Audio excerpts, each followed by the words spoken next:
আমি সংযুক্ত হৈছো আমাৰ সাংবাদিক বিক্ৰমৰ সৈতে। পুৱাৰে পৰা শিৱসাগৰত ধাৰাসাৰ বৰষুণ আৰু তাৰ পাছত পানীৰ স্তৰ পুনৰ বৃদ্ধি পাইছে। লাহে লাহে শিৱসাগৰবাসী পুনৰ আতংকিত হৈছে। শিৱসাগৰৰ এই মুহূৰ্তৰ ছবিখন কিন্তু খুব দুখজনক, কাৰণ যিসমূহ পানী ওলাই যাবলৈ ভালদৰে সুবিধা নাই। আমি স্লুইচ গেটৰ পৰিৱেশে দেখুৱাইছিলোঁ যে পানী ভালদৰে ওলাই যাব পৰা নাই। আমি এই মুহূৰ্তত পাণবেচাত আছোঁ। পাণবেচাত পৰিস্থিতি লাহে লাহে স্বাভাৱিক হৈছে। ঘৰবোৰৰ পৰা পানী ওলালে, কিন্তু এই স্কুল কলেজ এইবোৰৰ পৰা এতিয়ালৈকে পানী ওলোৱা নাই। ৰাজপথ পানীৰ তলতে থাকিবলগীয়া হৈছে। মই এখন স্কুল আপোনাক দেখুৱাম। এয়া হৈছে পাণবেচা হায়াৰ ছেকেণ্ডেৰী স্কুল, পাণবেচা উচ্চ মাধ্যমিক বিদ্যালয় এখন। এই বিদ্যালয়খন আপুনি এতিয়া চাওক, গৰম বন্ধ খুলিলে।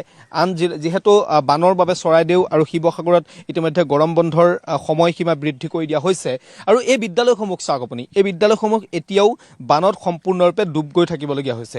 এয়া হৈছে পাণবেচা। এই পাণবেচাক এই যিটো বান আছিল, 19 জুলাই যিটো বান আছিল, এই বানে বাৰুকৈ ধুই থৈ গৈছিল, আৰু এতিয়াও এই যিসমূহ বিদ্যালয় আছে, এই বিদ্যালয়সমূহ সম্পূৰ্ণৰূপে কিন্তু বানত ডুব গৈ থাকিবলগীয়া হৈছে। এই বিদ্যালয়সমূহ কেতিয়াকৈ খুলিব পাৰিব তাৰ কোনো ঠিকনা নাই। কাৰণ এই কাৰণে ঠিকনা নাই যে ইয়াত যিসমূহ পানী জমা হৈ আছে, সেই পানীসমূহ ওলাই যাব পৰা যিটো পৰিমাণে নাই। এতিয়া মেচিন লগোৱা হৈছে, কেতিয়াকৈ টানিব পাৰিব এই পানীখিনি, কেতিয়াকৈ সম্পূৰ্ণকৈ টানিব পাৰিব, সেয়া হৈছে ডাঙৰ প্ৰশ্ন। এই বিদ্যালয়সমূহ আপুনি চাওক, এই বিদ্যালয়সমূহ এতিয়া খুলিব নোৱাৰে। খুলিব এইকাৰণে নোৱাৰে যে ইয়াৰ ভিতৰলৈ মানুহ যাবলৈ ভয় কৰে। আমি বহুতৰ সৈতে কথা পাতিছিলোঁ, তেওঁলোকে এটা কথা কৈছে যে ইয়াত সৰু সৰু সাপ যথেষ্ট ওলাইছে। সৰু সৰু সাপ যথেষ্ট ওলাইছে। মানুহবোৰ যেতিয়া ঘৰলৈ গৈছে, তেতিয়া তেওঁলোকে ঘৰৰ ভিতৰত সৰু সৰু সাপ যথেষ্ট দেখা পাইছে।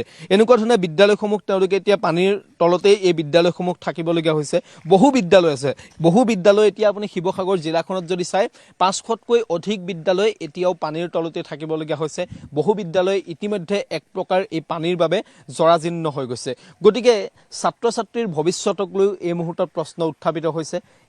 এই জিলা দুখনৰ, শিৱসাগৰ আৰু চৰাইদেউ জিলা দুখনৰ ছাত্ৰ ছাত্ৰীসকলৰ যিটো শিক্ষাবৰ্ষ, এই যিটো শিক্ষাবৰ্ষ, এই শিক্ষাবৰ্ষটোক লৈ কিন্তু যথেষ্ট প্ৰশ্ন উত্থাপিত হৈছে। পৰিস্থিতি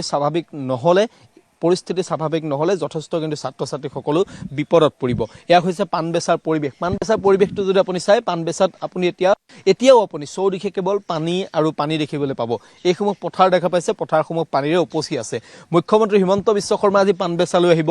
পাণবেচাৰ বানাক্ৰান্ত ৰাইজৰ সৈতে মুখ্যমন্ত্ৰীগৰাকীয়ে কথা পাতিব। এতিয়াও পাণবেচাত নাও চলি আছে। পূৰ্বতেও এই অঞ্চলবোৰত পানী হয়, কিন্তু কথাটো হ'ল এইবাৰ যিটো বান, এই বানটো কিন্তু যথেষ্ট ভয়ংকৰ আছিল, আৰু এই বানটোৱে পাণবেচাক বাৰুকৈ ধুই থৈ গৈছে। ইয়াতো ঘৰ ভাৰী ইতিমধ্যে পাণবেচাত ভাঙি থৈ গৈছে। এখন বিদ্যালয় আমি দেখাইছোৱে যে এই বিদ্যালয় সম্পূৰ্ণৰূপে, পাণবেচা হায়াৰ ছেকেণ্ডেৰী স্কুল সম্পূৰ্ণৰূপে এতিয়া পানীৰ তলত থাকিবলগীয়া হৈছে। এই বিদ্যালয়সমূহ কেতিয়াকৈ খুলিব পাৰিব, সেয়া এই মুহূৰ্তত অনিশ্চয়তাত আছে। শ্ৰেণীকোঠাৰ ভিতৰত পানী, বাহিৰত পানী, সকলোতে কেৱল পানী আৰু পানী। এইকাৰণে মই কৈছোঁ যে এই জিলা দুখনৰ, এই চৰাইদেউ আৰু শিৱসাগৰ, এই বানে বাৰুকৈ ধুই থৈ যোৱা জিলা দুখনৰ ছাত্ৰ ছাত্ৰীসকলৰ এই যিটো শিক্ষাবৰ্ষ, এই শিক্ষাবৰ্ষটোক লৈ কিন্তু যথেষ্ট প্ৰশ্ন উত্থাপিত হৈছে। যথেষ্ট লোকচানৰ তেওঁলোক সন্মুখীন হ'ব লাগিব। বাইদেউ অকণমান, মই এগৰাকী বিদ্যালয়ৰ কৰ্মচাৰীক পাইছোঁ, এই বিদ্যালয়খনৰে কৰ্মচাৰী। বাইদেউ আপুনি অকণমান আহকচোন এইফালে। আজি পানী সোমাই থকা কিমান দিন হ'ল? আজি পানী সোমাই থকা ভগাৰ পৰাই হৈছে। 19 তাৰিখৰ পৰাই পানী সোমাইছে। এতিয়া ক্ৰমান্বয়ে দিনক দিনে বাঢ়ি আহিছে, আৰু পানীটো বাঢ়ি গৈ আছে। এতিয়া পানীটো কমা নাই আপোনালোকৰ? অলপ কমিছে। আগত ৰাস্তাটো বুৰিছিলে, কিন্তু ৰাস্তাটো এতিয়া ওলাইছে। বৰষুণ দিলে আকৌ পানীটো বাঢ়ি যায়। এতিয়া স্কুলখনতো আপোনালোকে খুলিব নোৱাৰিম এতিয়া। পানী কেতিয়া শুকাব কি কথা নাজানিছো নহয়, আৰু কিমান দিন লাগিব পানী। চিন্তাটো খুব হৈছে আপোনালোকৰ? হৈছে বহুত চিন্তা হৈছে পানী। এয়া হৈছে পৰিৱেশ। সকলোৱে আচলতে চিন্তিত হৈছে, যিহেতু চৰকাৰে যদিও গৰম বন্ধৰ সময়সীমা বৃদ্ধি কৰি দিছে, কিন্তু পানী যি ধৰণে কমিব লাগে সেই ধৰণে পানী চিন্তা তেওঁলোকৰ বাঢ়িছে। মই আকৌ কৈছোঁ যে ছাত্ৰ ছাত্ৰীসকলৰ যিটো শিক্ষাবৰ্ষ, এই জিলা দুখনৰ, শিৱসাগৰ আৰু চৰাইদেউ, এই জিলা দুখনৰ ছাত্ৰ ছাত্ৰীসকলৰ এই যিটো শিক্ষাবৰ্ষ, এই শিক্ষাবৰ্ষটোক লৈ কিন্তু যথেষ্টখিনি প্ৰশ্ন উত্থাপিত হৈছে। এই বিদ্যালয়খন আমি দেখা পাইছে আপুনি, এই বিদ্যালয়খন এতিয়াও এই বিদ্যালয়খনৰ বাহিৰত একাঠু পৰ্যন্ত পানী। কেমেৰা প্ৰভাস সিঙে দেখুৱাইছে, এই বিদ্যালয়খনৰ শ্ৰেণীকোঠাৰ ভিতৰত পানী আছে, শ্ৰেণীকোঠাৰ বাহিৰত পানী, একাঠু পৰ্যন্ত পানী এই মুহূৰ্ততো এই বিদ্যালয়সমূহত আছে।